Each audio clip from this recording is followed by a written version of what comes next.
how's it going? How's it going? Yay! It is I again, TJ, and I am coming out straight live from M5 Property Addicts.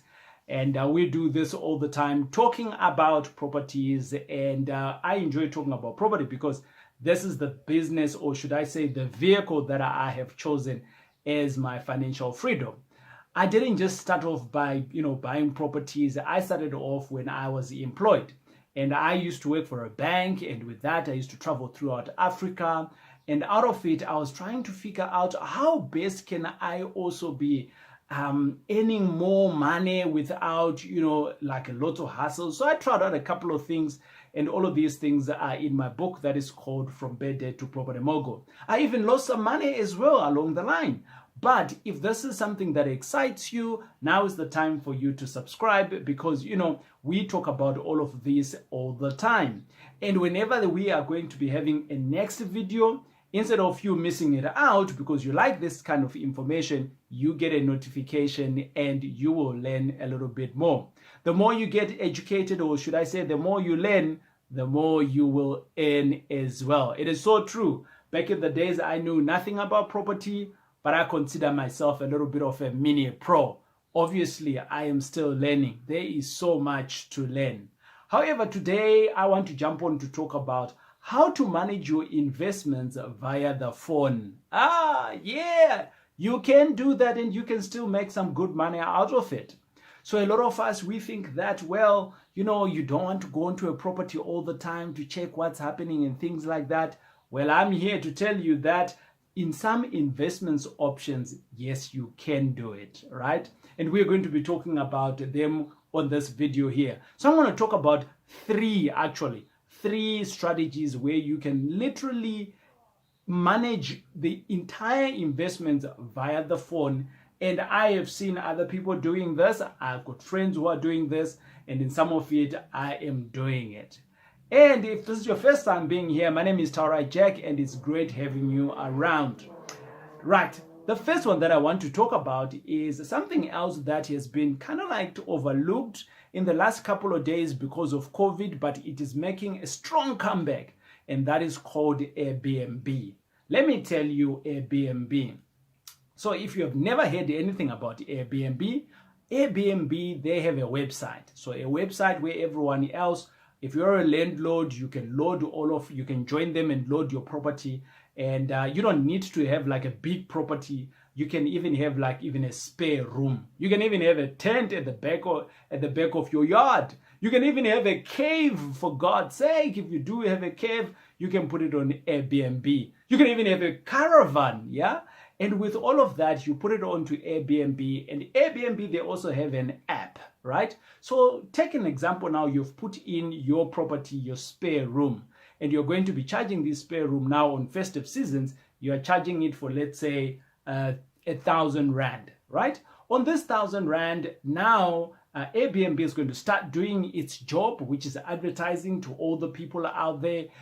You could be in Cape Town or Durban, wherever you are. So obviously you load your property accordingly to your area and to obviously to the things that you are giving as services.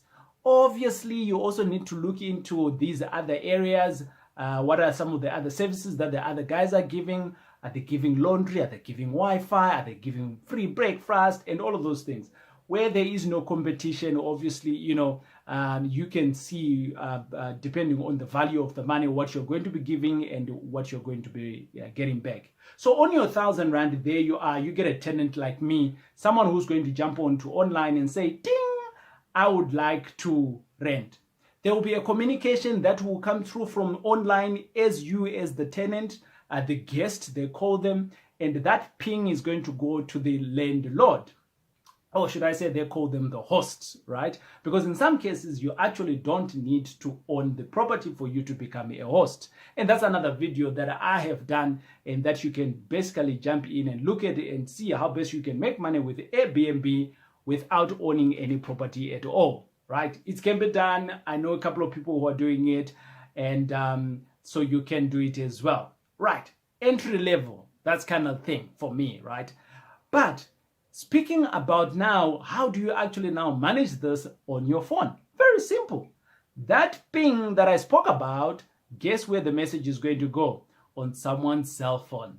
Yeah, I do mean it. It goes onto someone's cell phone, and that cell phone is going to come up and ding, and it's going to say, hey, TJ is wanting to be a guest on your property. Without you being on the property, this property can be anywhere in the world.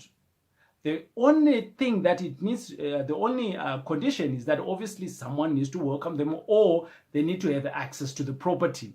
Let's assume this property is actually in a complex, which is cool because you now have a security gate on the premises with a security guard, right?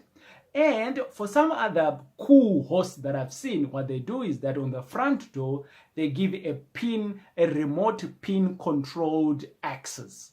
Yes, a door. Yeah, I'm telling you, the door, instead of having a key, like a proper key, right, steel and things like that, it's got a keypad, and that keypad can be configured remotely to give access of a PIN number. I've seen that. Yeah, a lot of people that do. Actually, very professional Airbnb hosts, they do that. Now what's going to happen? That ping is going to say yes, and I'm going to speak to this person here. I mean, the host is going to speak to me now. TJ, yes, this is what 1,000 rand. I'm available. Yes, yes, yes. And we have now agreed. The communication is happening on Airbnb, and I can vet this person. Airbnb has done that part of the job for me. From there onward, I now go on into my system for this keypad that I'm talking about, create an access pass for them, and I'm going to send them the addresses there, and boom, TJ is now going to drive to this particular place after I've paid my 1,000 rand. And at the gate with the guard, I'm going to say I'm going to so-and-so's house, and obviously the guard knows already that is an Airbnb. Do you have your code? Yes, I do. And then I'm going to drive to the place, and ding, ding, ding, I'm going to put in my code. The previous day, the host generally tells me that they would have had someone else at cleaning services that would have cleaned the whole place. So it's sparkling and clean. And by the time I get there, I'm happy to jump in there, and boom. After a few days, depending on how many days I have booked, I can actually check out. And when I check out, that PIN code that I was given, it expires. I have no access to that place anymore. And there you are, I've just managed my investment property via my phone without even need to be there. What if this property, this person was actually going to be on that particular place for a month? I can manage all of this on a month. I can contact this person all the time. All right.